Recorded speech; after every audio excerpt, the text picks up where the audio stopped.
कहानी सत्य घटना पर आधारित है। माता जी से सुनी हुई ये कहानी हमारे नाना जी के जीवन चक्र की एक घटना को दर्शाती है।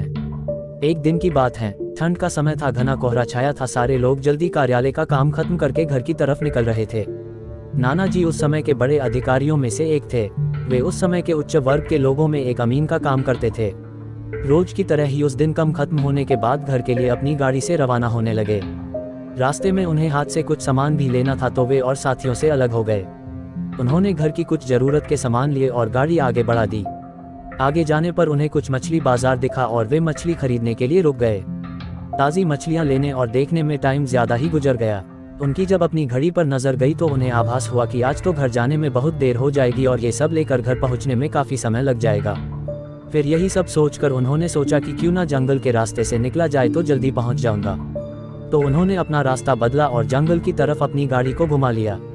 समय 11 बज चुका था। गाड़ी तेज रफ्तार से आगे बढ़ रहा था, तभी अचानक तेज ब्रेक के साथ गाड़ी को रोकना पड़ा। उनकी गाड़ी के आगे एक औरत जोर से रो रही थी। उन्होंने सोचा इस वीराने में ये औरत क्या कर रही है। उन्हें लगा कि कोई मजदूर की पत्नी होगी जो नाराज होकर घर छोड़कर जंगल में भाग आई है। तो उन्होंने उससे पूछा कि यहाँ जंगल में तुम क्या कर रही हो, लेकिन उसने कोई जवाब न देकर और जोर से रोने लगी। सारे जंगल में उसकी हुंसी सिसकियां गूंज रही थी।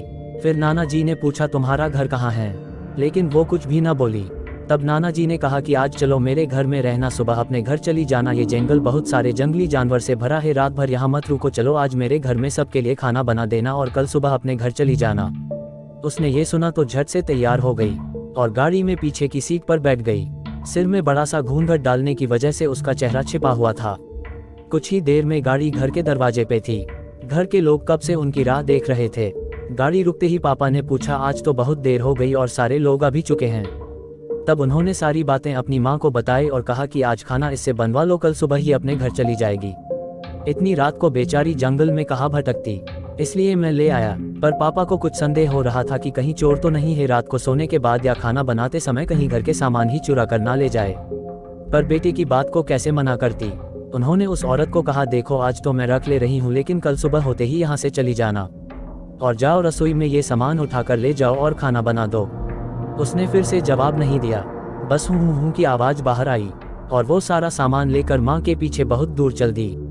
रसोई में सारा सामान रखवा कर माता जी ने उसे खाना जल्दी बनाने की सख्त हिदायत दी और वहाँ से चली गई। लेकिन उनका मन कुछ परेशान सा था। फिर 10 मिनट में रसोड़े में उसे देखने चली गई कि वो क्या कर रही है और उसका चेहरा भी देखना चाहती थी। लेकिन वहाँ पहुंची तो देखा कि वो मछलियों का थैला निकल रही थी। उन्होंने बहुत जोर से गुस्से में कहा यहाँ सब खाने का इंतजार कर रहे हैं और तुम अभी तक मछलियाँ ही निकल रही हो, कल सुबह तक बनाओगी क्या। उसके सिर पर घूंघट अभी भी था तो चेहरा देखना मुश्किल ही नहीं नामुमकिन था। उन्होंने उससे कहा तुम जल्दी से खाने की तैयारी करो, मैं आग सुलगा देती हूँ, काम जल्दी हो जाएगा। और वे जल्दी से चूल्हा जलाने की तैयारियां करने लगी। लेकिन साथ ही वो उसका चेहरा देखने की भी कोशिश कर रही थी।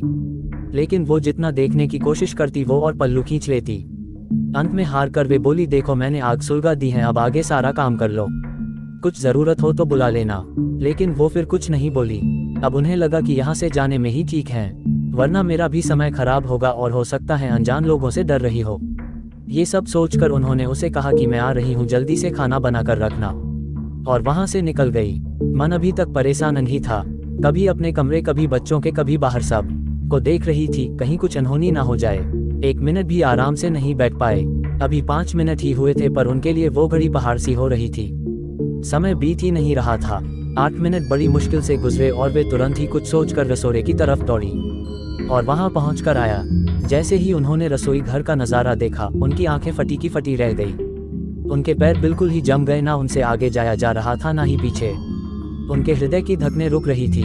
वो औरत रसोड़े में बैठकर सारी कच्ची मछलियां खा रही थी। सारे रसोड़े में मछलियां और खून बिखरा पड़ा था। उसके सिर से घूंघट भी उतरा पड़ा था। इतना खौफनाक चेहरा आज तक उन्होंने नहीं देखा था। बाल नाखून सब बड़े हुए थे। मछलियां खाने में मगन होने की वजह से उसे कुछ ध्यान भी नहीं था और खुशी से कभी दो वो आवाजें भी निकल रही थी, हूँ सी आवाजें गूंज रही थी। रसोड़ा पिछवाड़े में होने की वजह से और लोगों का ध्यान भी इधर नहीं आ रहा था। माँ को भी कुछ नहीं समझ आ रहा था कि चिल्लाने से कहीं घर के लोगों को नुकसान ना पहुंचाए। वो चुड़ैल से अपने घर को कैसे बचाए उन्हें समझ नहीं आ रहा था। बस भगवान का नाम ही उनके दिमाग में आ रहा था। अचानक वे आगे बढ़ने लगी उसकी तरफ। और झट से एक थाल लिया और चूल्हे की तरफ दौड़ी। उस चुड़ैल की नजर भी पापा पर पड़ चुकी थी, सो वो भी कुछ सोचकर उठी अपनी जगह से। माँ कुछ भी देर नहीं करना चाहती थी, उन्हें पता था कि आज अगर जरा सी भी लापरवाही हुई तो अनहोनी हो जाएगी। उस चुड़ैल के कुछ करने से पहले ही उन्हें चूल्हे तक पहुंचना था, और चूल्हे के पास पहुंचकर उन्होंने जलता हुआ कोयला थाल में भर लिया और चुड़ैल की तरफ लेकर जोर से फेंका। आग की जलन की वजह से वो अजीब सी डरावनी आवाजें निकालने लगी। अब तो उसकी आवाजें बाहर भी जा रही थी। सारे लोग बाहर से रसोड़े की तरफ भागे। वो चुड़ैल जोर से हूँ जोर की आवाज निकल रही थी और पूरे रसोड़े में दौड़ रही थी और माताजी को पकड़ना भी चाह रही थी। लेकिन अब सारे लोग रसोड़े में आ चुके थे। काफी लोगों की भीड़ देखकर वो और भी डर गई थी। लोगों की भीड़ को ठेलती हुई वो बाहर जंगल की तरफ भाग गए और सारे लोग ये मंजर देखकर डरे साहमे से खड़े थे और मन ही मन माताजी की हिम्मत की दाद दे रहे थे। तो ऐसे छूटा चुड़ैल से पीछा।